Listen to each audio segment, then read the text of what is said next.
Naima's hands trembled as she plunged them into the icy water, washing the strange cuts of meat Madame Lila had instructed her to prepare. The sharp, acrid smell filled her nostrils, making her stomach churn. She told herself to focus, to finish the task quickly, but her fingers brushed against something hard and unnatural. She hesitated, pulling the object out of the water. It was pale, slender, and disturbingly familiar. Her breath caught in her throat as she realized what she was holding: a human finger. The world seemed to tilt around her. The kitchen swam in shadows, and a cold wave of nausea washed over her. She staggered back, the gruesome piece of flesh clattering to the floor. It couldn't be real. But deep down, Naima knew it was. Her mind raced. How many times had she cooked this strange meat? How many times had Mr. and Mrs. Marawi eaten it with pleasure, smiling as she unknowingly served them human flesh? The unsettling events that led to Naima's discovery began months earlier when she arrived at the imposing Makuya estate. Nestled on the outskirts of the bustling town of Mwendi, the estate loomed like a fortress, its tall walls topped with broken glass and a massive iron gate that seldom opened. Naima, a young woman from the remote village of Mapuno, had come to work for the wealthy Marawi family.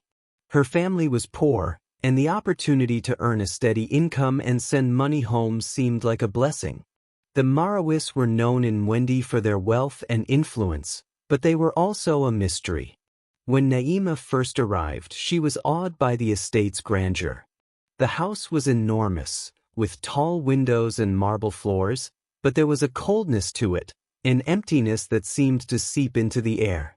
Madame Lila, a tall, elegant woman with sharp cheekbones, greeted her with a smile that didn't reach her eyes. "You'll follow the rules and you'll be paid well," she said briskly.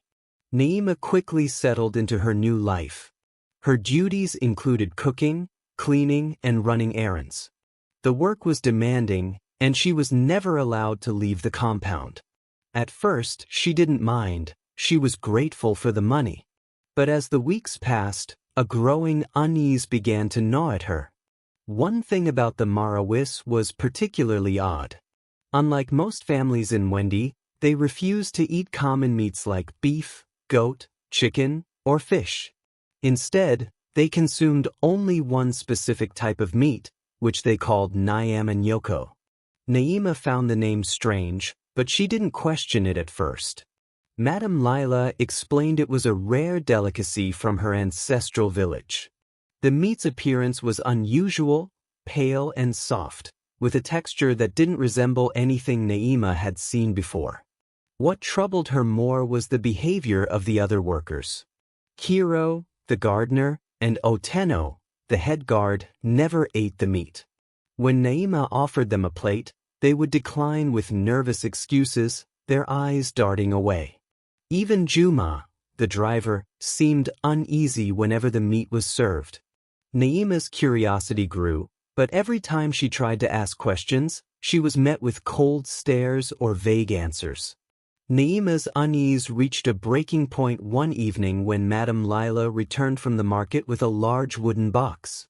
"Prepare this immediately," she said. "We have important guests tomorrow." Naima nodded and carried the box to the kitchen.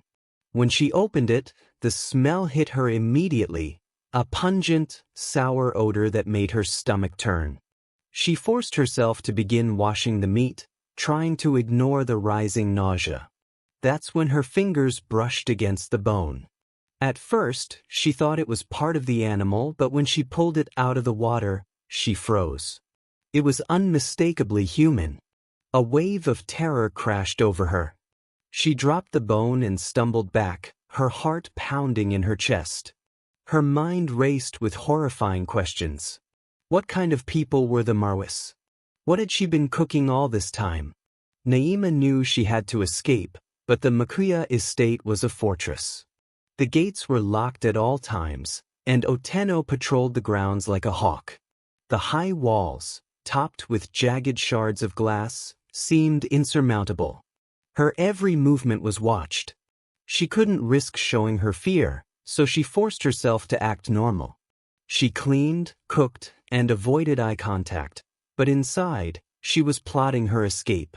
At night, when the estate fell silent, Naima would tiptoe to the back of the house, searching for weaknesses in the walls or gates.